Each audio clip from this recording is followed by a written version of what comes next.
Yo, what's good everyone? This is AEO Boxing with Madiba, and we're here to talk about Frank Martin's next move. So as we all know, Frank Martin was knocked out in the 8th round by Gervonta Tank Davis this past Saturday, and it was an entertaining fight. It lived up to the hype, and it was good seeing Tank back in the ring. It was probably one of his best performances to date, and despite losing, Frank fought well and put his skills on display for the entire world. More people know him now than before, and he has definitely gained more fans.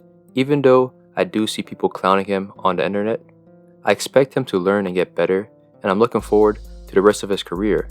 The question is, where does Frank Martin go from here? And to be honest, Frank can still campaign at lightweight. Don't get it twisted.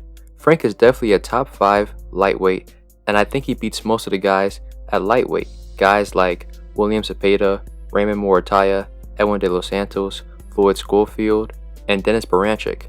The only people that I see beating him are Keyshawn Davis, Andy Cruz, Shakur Stevenson, and Lomachenko. But with the experience he will gain from fighting Tank, I think he'll be more than game for those guys if those matches do happen. Some of y'all need to be reminded that losing doesn't make you a bum, it can actually make you better. But in my opinion, I think he should move up to 140 for 2 reasons. The first and most obvious reason is weight. Frank Martin looked weight drained at the weigh-ins. The dude looked like a skeleton, and everyone pointed this out. Fans, professionals, and boxing pundits. It was so noticeable and surprising that many fans started to think that Tank put a rehydration clause on Frank, despite the fact that there's no rehydration clause for that fight. And on fight night, he looked fine, and Frank said himself that weight wasn't an issue, but at the same time, Frank is 29 years old and has been fighting at lightweight for his entire career. Most boxers would have moved up 1 or 2 weight classes before 30 years old. And there's been too many examples of fighters staying at a weight class for too long and weight draining themselves just to end up losing because they're not at their 100%. Most recent example is Raymond Ford versus Nick Ball.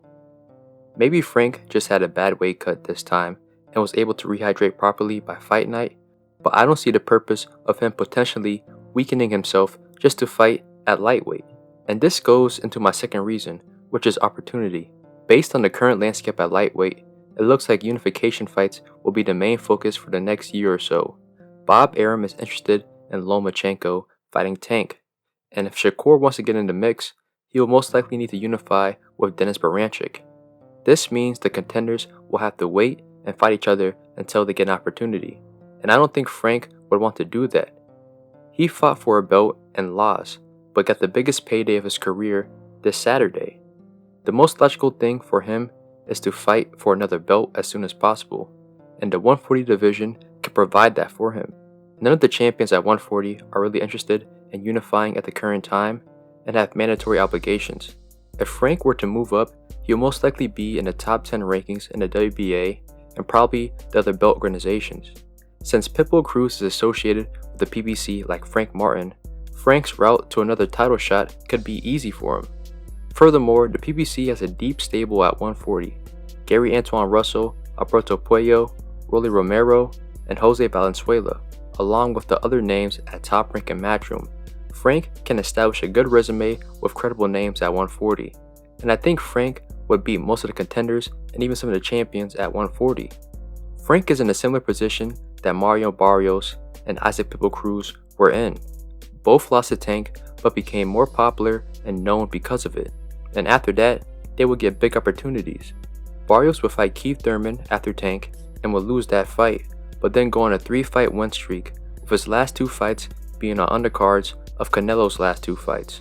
Yordenis Ugas was Barrios' biggest win to date, and he is now the interim WBC welterweight champion, and will most likely be upgraded to full status as soon as the belt's vacated by Terence Crawford. Pitbull, on the other hand, went on a 4-fight win streak, and each of those fights were on undercards on big pay-per-view fights. He is now the WBA champion at 140 and is fighting on another major card in August. Both Barrios and Pitbull are fan favorites, especially among Mexican boxing fans, and are paid well.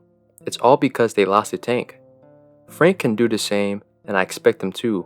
With Frank being from Detroit and training out of Dallas, he's in a great position to become a fan favorite among black boxing fans and boxing fans in general. And with Spence reportedly fighting Sebastian Fundora in the fall, we'll most likely see Frank on the undercard of that fight. This is the perfect opportunity for him to bounce back and start his reign at 140. But who knows, this is boxing, anything can happen. But thank you for tuning in with AEO Boxing with Madiba. Hit like, subscribe, and more content's coming your way.